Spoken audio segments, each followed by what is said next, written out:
Hi, I'm Josh Gardner, co-founder of Verata. We combine PitchBook-style financial and company data with deep network intelligence in order to help PE firms source proprietary deals. Today we're going to pretend we're the Carlyle Group, one of the world's largest PE firms, and we're going to look for companies that are within a maximum of 3 network hops from us. And what I mean by this is that we are at most 3 degrees of separation away from the C-suite and board of those companies. Let's say we're looking for companies based in California, doing at least 500 million in revenue, owned by PE sponsors so we can purchase them in a secondary, and operating in infrastructure in particular. So here we go. We have Cypress Creek Renewables, which is a solar energy company, it looks like. I should point out we have detailed research reports, maps of competitors, details on headcount, all of the stuff you would typically find on a company and financial data platform. But what we have that is a key differentiator, and I think really the killer feature, is network mapping to show your path in. So here we have that Heinrich from Carlisle had served on the board of Osmos Utility Services with Karen Puckett, who is also on the board of Cypress. So this would be an easy intro via Heinrich. Similarly, we have some business school connections, and then we have some more interesting connections, like here we have AJ, who's an MD at Carlisle, but previously worked for Thoma Bravo. And he has a number of colleagues who he'd previously worked with at Thoma Bravo, who were on the board of the Cypress Creek CTO, Roshan's prior company and structure. So both of these look like they'd be very strong paths in and would likely yield a conversation with pretty high probability. One more thing that I think is very interesting to point out here. We have timelines that show historically when investors came in. So you can see on the x-axis we have time and investment events. And on the y-axis we have investors, board, and senior leadership. What's interesting with this is you could see, for example, that EQT came in on a secondary buyout in 2021. And then shortly after, Alex Darden and Karen Puckett joined the board. So this can be very telling in terms of the political structure of the board or who in senior leadership was installed by a particular sponsor. It can also be helpful for figuring out who was there during certain growth stages or certain critical transactions. One more feature to point out on companies. We've mapped out the set of competitors for each business, and additionally, we track which executives have recently departed the competitors. So within the past 5 years in particular.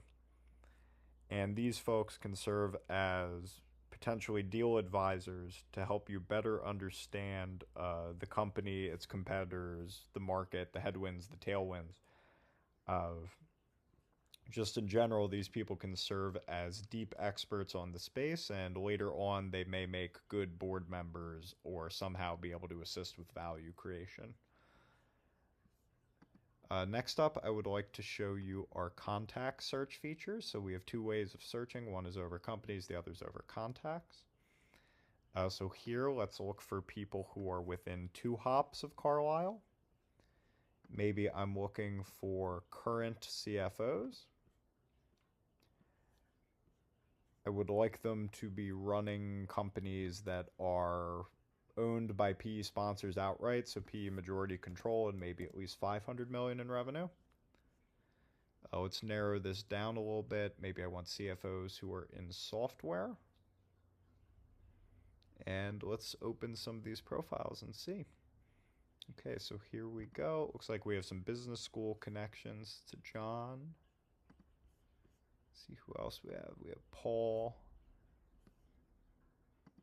Interesting. Okay, looks like we have multiple connections via JP Morgan's growth equity division, as well as someone who had gone to business school with Paul. And let me mouse through on these profiles just to point out some things that are, I think, differentiating. We map executives' tenures directly onto a timeline of financial events so that you can understand which sorts of transactions the person has experience with or which growth stages the person was involved in at the company, right? So it looks like this person was installed shortly after Avid Technology was purchased by Symphony Technology Group. So it's likely that he was installed as, you know, a more professional CFO, a more mature CFO to run the business. Additionally, we map out ideal back channel references. Some of the things we do here that I think are interesting, we try to identify anyone who simultaneously was employed by an investment firm and therefore could speak to the person from a PE perspective. We also identify others who were in similar seniorities and geographies and likely worked with the person. We identify the length of the tenure overlap, as well as the connection degree of the person, just to figure out how easy or difficult it would be for you to reach them as a back channel reference. So for example, here is one of the back channels who is only 1 degree away, so this would probably be someone you could very easily get to talk to you. And here we go. It looks like it's a pretty strong connection. Ashley Evans from Carlisle, a firm alum, relatively recent alum, previously a partner, was on the board of Zoom Info when Dominic was in the C-suite. So this would likely be a pretty good connection.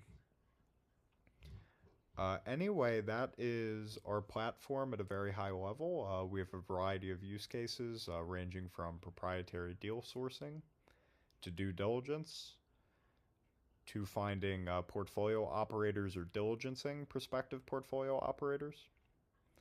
Our platform can be used by personas all across the firm, and in general, we're unlocking the power of your network in ways that previously would not have been possible.